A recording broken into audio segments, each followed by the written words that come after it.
Listen to my story. This may be our last chance.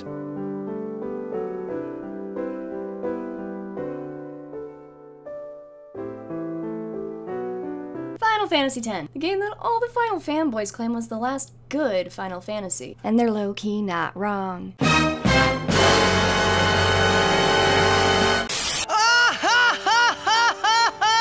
Final Fantasy X is a turn-based JRPG, with the classic I hit you, you hit me back, sometimes 4 or 5 times in a row like a coward!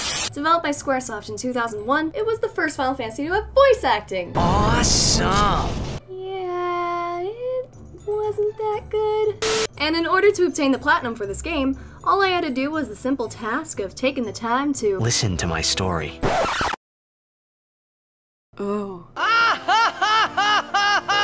You play as a 17-year-old boy named Tidus, or Tidus, if you want to get technical about how some voice actor in Kingdom Hearts that doesn't know how to read! But the spelling is reminiscent of tide, and the game has very intense water themes, and his name is Tidus! Or whatever the heck you want it to be, really, because freedom to name your character and never ever have their totally awesome, one-of-a-kind custom name set in-game is what the kids call immersive. You play as a 17-year-old star I hate you exclaimer, with the daddiest of issues known to Spira, and his 6 pals, Brutta holier than thou, more tall, dark, and handsome than thou, tittier goth girlfriend than thou, more chemically in my element than thou, gruntier than thou, and I want to plow thou. After a massive whale in the sky known as Sin blowholes your hometown Xanarkin to smithereens, he then sucks you up and out his blowhole and you wake up in the future. In a world called Spira, 1,000 years ahead of your time, where the gargantuan space whale that really messed up your hometown is still really messing up hometowns and more. For the low, low price of you don't have a choice, you and your family can get blasted away by Sin! Congratulations! You didn't just smuggle yourself across the border, you smuggled yourself across time, and have found yourself smuggling along with the Big Hero 6 crew who so happened to be on a pilgrimage to give Sin a good smack.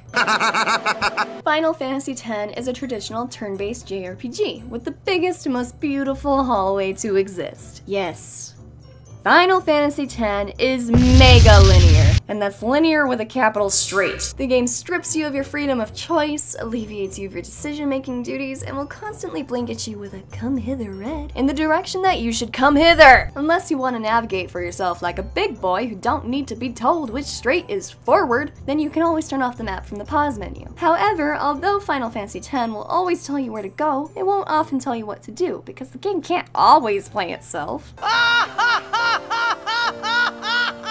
Combat is pretty straightforward with this one. Matter of fact, Final Fantasy X is considered one of the easiest Final Fantasies up till its release. And that's not a bad thing. Square turning their focus away from the active time battle system that was present in all Final Fantasy games since 4, and giving the traditional turn-based battle system a proper swan song, they simplified the combat enough to open up the game to a larger audience, and introduce new gamers to the series, while still maintaining deep and complex elements and neat secrets hidden within the combat that are discovered through exploring and experimenting the system for the veterans to get their final frisk on. You and your party members each have their own special traits and abilities to utilize throughout the game. Unless you chose the expert sphere grid like a psychopath! If you chose the standard sphere grid at the beginning of the game, each party member will have their own themed section, attuned to their intended stats and abilities for consistent growth in combat alongside the story. However, no one character is required to take any one path. You have options.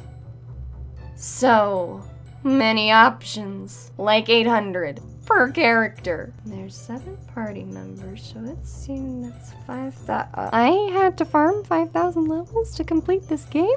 The point is, anyone can be anything, but even then, while everyone has access to the same stats and abilities through leveling up, each individual still has their own perks, and their personal overdrives can heavily influence the direction of battle. So experiment with everyone and find out which of your party members suit your playstyle best. It's a good idea to level everyone evenly, but come on. We all know you got a dream team that usually gets a little more love than everyone else. Mine is YR! You can eventually access weapon and armor customization. You can upgrade anything you like, any way you like, so long as your item of choice has the slots for it. And once a slot is filled, it can't be unfilled. So upgrade wisely, because materials are limited and upgrades are permanent. A little bit of a pro tip: the only upgrades that truly matter are break HP limit, break attack limit, auto phoenix, auto haste, double and triple overdrive, double and triple AP, 1 MP, and ribbon. You're welcome. And on the battlefield, Square was so generous as to give you a very wide variety of enemies to pummel in a very wide variety of ways, until you realize which booms make the biggest pows and only bam those booms for the rest of the game and nothing else ever, until you eventually become God and everything deals the exact same amount of damage and it doesn't really matter what you do. I don't know, you could probably just spam the basic attack against penance and win. You got assorted flavors of Jello, robots, dinosaurs, doggies!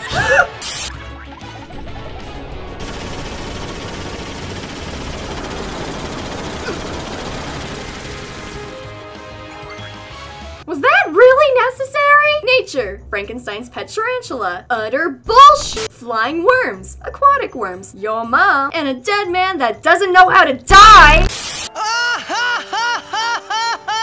Starting with Mr. Mysterious, you got Bard. With a sword made of sexy and petroleum-infused saliva, you can slam jam fiends into Final Fantasy XI!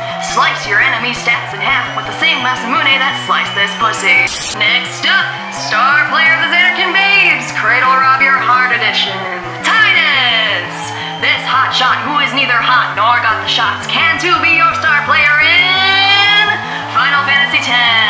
Ranked #1 in the awkward eye contact department. He's got an eye for which slices need dices. And your girl. Walking into the battlefield, Waka! With a blitzball that has a deep personal relationship with knowing no bounds, you can miss your enemies at the same rate you miss your goals! It's okay, Waka. I, too, suck at throwing ball. And it's okay to walk away to the dead weight department. Looting loot images, we have Lulu! Excuse me, ma'am. Is that a nipple? Do you like titties? Do you like titty jiggles? With magic best served black and a temper hotter than fire raga, you are now blessed with big ol' goth titties getting jiggy with your win. Yeah! Coming in quiet with Kimari, who is neither a Kim nor an Ari unless you want to get stabbed in the neck. Your rootin' tootin' and comfortably mutant beast daddy, who is a beast in the deadweight department. With a blue mage you'll never use, you can play Final Fantasy X. And then you get to this part and then you're like, oh fuck, oh shit, oh fuck, wait. Y'all knew no one was gonna use this sack of indigo shit. Getting elementally non-elemental, we have Riku!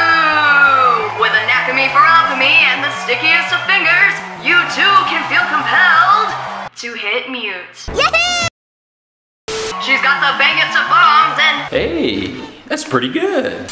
Lastly, our merriest of stews and sacrificial lamb, Yuna! With the power of summoning and magic wider than my pasty ass, you too can be just like Daddy! With just a flick of your stick, you can slap things, send things, and summon things! It's versatile!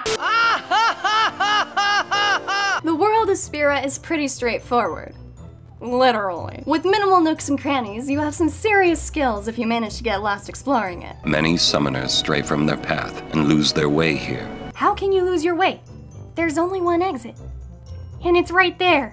The most the path to hidden treasure will deter you from the main path is generally boiled down to take the road that's very obviously very not the road the game wants you to be taking, open the chest that's very in plain sight, very not hidden in any way at all, then you go back. You'll occasionally encounter a puzzle in your path, and they're a lot more like the grandma ahead who thinks the fast lane is just the other slow lane, and a lot less like the 43 cart long train with the speed limit of a snail's pace at the rail crossing. Basically, they're really simple puzzles that you'll have solved 20 minutes before you actually solve them.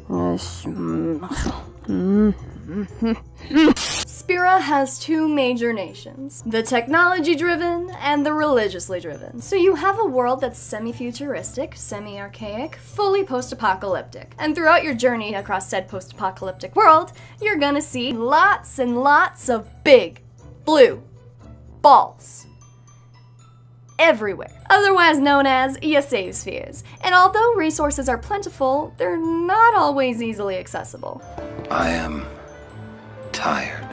I am trying to save! Occasionally, you'll encounter an area so dangerous, the game will warn you as your reminder to save often. There is no autosave. And if you can't remember to do that, just remember to pull out quick. Right. Looks like someone wasn't quick enough. Throw a ball. Pick a lot of pockets with a professional pickpocket. Dodge a lot of lightning bolts in a row. Farm 800 levels. Take up a new language. Farm another 4,800 levels. Kill this guy. Kill that guy. Kill the other guy. And don't forget to watch this thing. This isn't my 3rd platinum. It's my 5th. However, this is my 3rd I platinumed bloody blah, so you don't have to, which means there's more. Links below and on screen for your time-wasting needs. And if you want to get a say on what gets covered next, head over to my Twitter where polls sometimes happen. Subscribble if you diggle, and may your journey be full of laughter. Okay, bye.